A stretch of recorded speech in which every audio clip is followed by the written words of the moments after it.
वंदनीय संत सम्राट वंदनीय छोर सदगुरु श्री कबीर साहब जी, मेरे हृदय मंदिर के आराध्य परम पूज्य सदगुरु श्री महान साहब जी, पूजा के योग्य सभी संत समाज, मैं चरण कमलों में सिर झुका के तेरे बार बंदी करता हूँ। बोलिए श्री सदगुरुदेव की जय। बंदी छोर सदगुरु श्री कबीर साहब जी ने अष्ट महासदगुणों के ऊपर बहुत बड़ा प्रकाश डाला और कहा कि हे जीव, तेरा लाभ इसी से हो सकता है, अष्ट महासदगुणों से। अष्ट महासदगुणों को यदि तू धारण कर लेगा तो तेरे सारे फंदे कट जाएंगे, सारी बेड़ियां कट जाएंगी। पारकी संत गुरुजन बार बार यही उपदेश देते हैं कि अपनी आदत को सुधारो। जिन कर्मों से अंतःकरण गंदा होता है उन कर्मों को त्यागो। जिससे वाणी वचन गंदे होते हैं उन कर्मों को त्यागो। जिस पूजा से जड़ाध्यास आता है उस पूजा को त्यागो। झूठी मानंदी को अपने हृदय से दूर करो। पारखी उसे ही कहते हैं कि जो मानंदी से पार हो जाए। पारक उसे कहते हैं कि जो अपने पद में ठहर जाए। झूठी मानंदी में फंस कर के लोग अपने से भिन्न किसी देव को मान करके उसकी कल्पना में पूरे समय को लगा रहे, लेकिन कोई भी सद्गुणों को धारण नहीं करना चाहते। दूसरे के नाम की माला फेरना चाहते हैं। रट लेते हैं मंत्रों को, लोग रट लेते हैं और कहते भी हैं कि हमारे मंत्र को रटोगे, जपोगे तो बंधन कट जाएंगे। हनुमान वाले कहते हैं हनुमान चालीसा को रटोगे, जपोगे तो बंधन कट जाएंगे।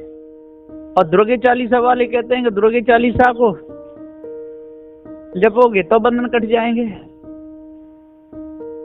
है ना। सबके सब इसी भाषा में डोल रहे हैं। तो ये राम नाम जपोगे सारे पाप कट जाएंगे, कृष्ण नाम से पाप कट जाएंगे। नामों से कोई पाप नहीं कटते। न नाम लेने से किसी का पेट भरता है, न जल का नाम से प्यास बुझती है ना। कोई सेवा सेवा रोज कहता रहे और सेवा का भजन भी बनाए दे और सेवा करे नहीं तो उसका अंतःकरण पवित्र होगा ही नहीं। बहुत से देखो भक्तों के लिए भी भजन बनाए हैं। माता पिता सदगुरु चरणों में दंडवत बारंबार हम पर किया बड़ा उपकार, है ना। अब इन भजनों को बड़े बड़े त्यागी वैरागी भी बोलते रहते हैं, लेकिन उसके अनुसार चलते नहीं तो उसका बोलना भी बेकार है। सदगुरु श्री पूरन साहब जी ने पूरा भेद खोल दिया, कोई कसर नहीं छोड़ी। भवजाल से छुड़ावे सदगुरु मेरा वही है। सदगुरु वही है जो भवजाल से छुड़ाने, और जो भवजाल में फंसा में वो कैसे सदगुरु हो सकता है। तो इतने भी जो हुए ऋषि मुनि हुए जो भवजाल में फंसे रहे और दूसरों को फंसाते रहे। जो फंसा रहता है और जो फंसाता रहता है तो वो कोई सदगुरु तो नहीं हो सकता है। जो गुमराह करे वो गुरवा तो हो सकता है, लेकिन गुरु नहीं हो सकता है। अब इसमें भी लोग कहते हैं कि नहीं, गुरवा नहीं कहना चाहिए। अरे गुरवा है तो गुरवा तो कहना ही पड़ेगा। गुरवा को गुरवा नहीं कहेंगे तो क्या कहेंगे।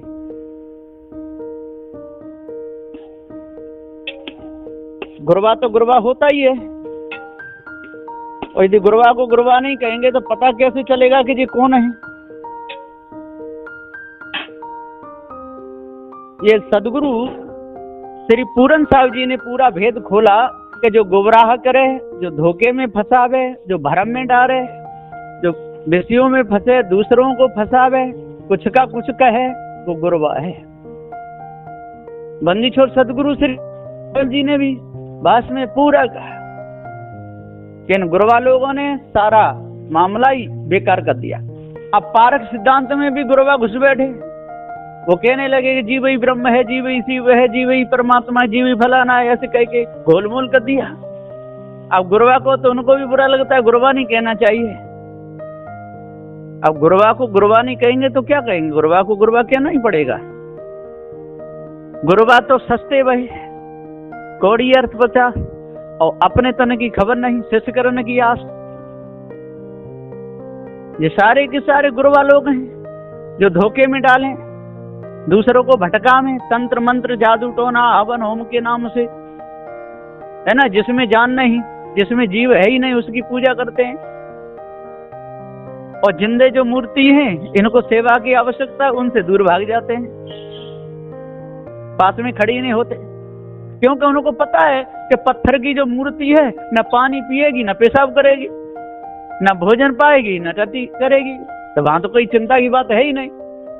और जिंदा मूर्तियों की सेवा करेंगे तो समय पे पानी भी देना पड़ेगा, भोजन भी देना पड़ेगा, कपड़े भी देने पड़ेंगे, है ना, बुढ़ापा भी आएगा, शरीर कमजोर होगा, नस नाड़ी कमजोर होती है, कपड़े भी बिगड़ सकते हैं, धोने भी सारा काम करना पड़ेगा।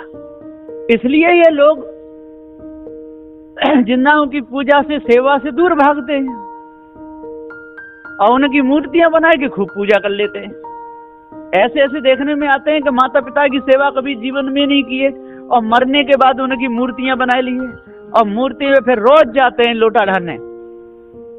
ऐसे ऐसे लोग हैं जो सारे नास्तिक हैं, जो भ्रम में डूबे हुए हैं और जो जड़ मूर्तियों की पूजा करते हैं, जो जिन्नाओं की नहीं करते, वो नास्तिक हैं। लेकिन ये सारे के सारे मिलकर के जो आस्तिक हैं उनको नास्तिक कहते हैं, जो सनातनी है उनको नास्तिक कहते हैं। और जो लोग अपने आप को सनातनी मानते हैं कि जो राम को माने, ईश्वर को माने, ब्रह्म को माने, जगत कर्ता को माने, वो कौन है? वो सनातनी है। वो सनातनी नहीं है। सनातन तो चेतन जीव है और धर्म इसका स्वरूप ज्ञान है, ज्ञान ही इसका धर्म है। तो सनातन धर्म जो चेतन जीव को जो जाने माने और अपने सारे कर्मों को सुधारे और सुधारने का उपदेश दे, वो सनातनी है।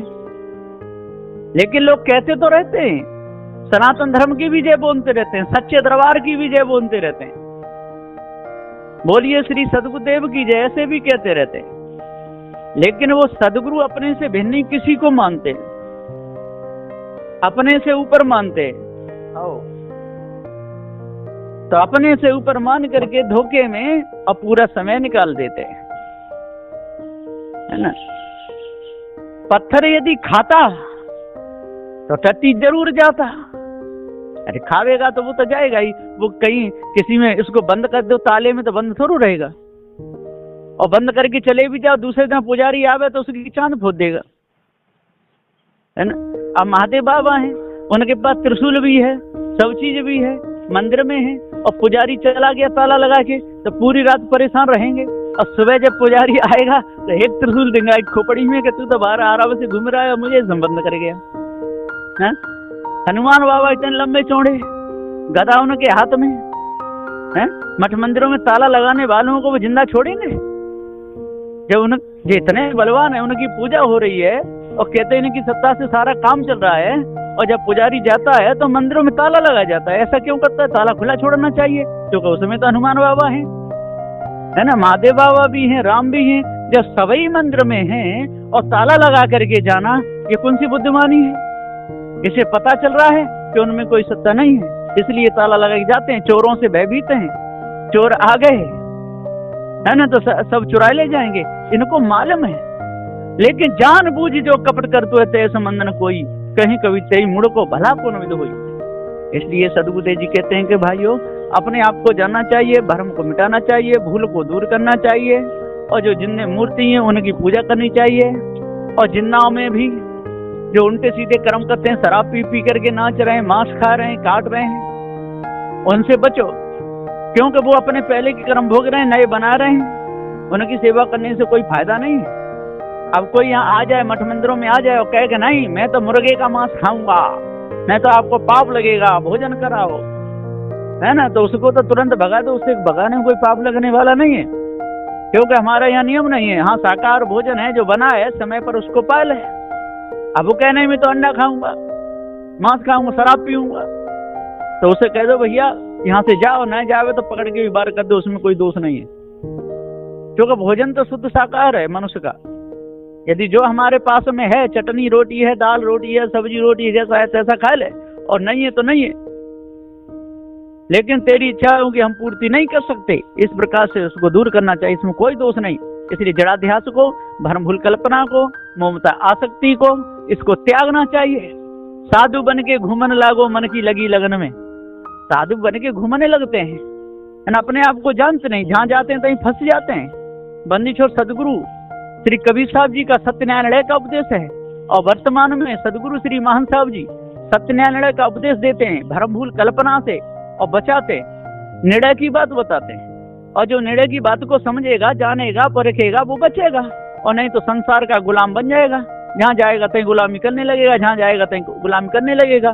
गंगा पे गंगादास बन जाएगा, यमुना पे यमुना दास बन जाएगा, है ना। आंख बनी पर दीख तुनाए, बनो आंधरो खासो, या जग में भाई देखो है अजब तमाशो। इसी तमाशे में फंसे फंसे पूरा समय निकल जाएगा, तमाशे को देख नहीं पाएगा, तमाशा बन जाएगा। और तमाशा बनते बनते बनते बनते दूसरे भी खिल्ली उड़ाएंगे, दूसरों की स्वयं उड़ाएगा, है ना। जिंदा मूर्तियों से दूर भागेगा, मुर्दों की पूजा करेगा, नदियों की पूजा कर लेगा, पशुओं की पूजा कर लेगा, वृक्षों की पूजा कर लेगा, है ना। लेकिन संत गुरुजनों की सेवा नहीं कर पाएगा। तो सदगुरुदेव जी पुकार के कहते हैं कि जब तक आपको अपने आप का ज्ञान नहीं होगा, जड़ चेतन का ज्ञान नहीं होगा, और तब तक कितने भी ग्रंथ पढ़ लो, उसे कुछ भी होने वाला नहीं है। बोलिए श्री सदगुरुदेव की जय।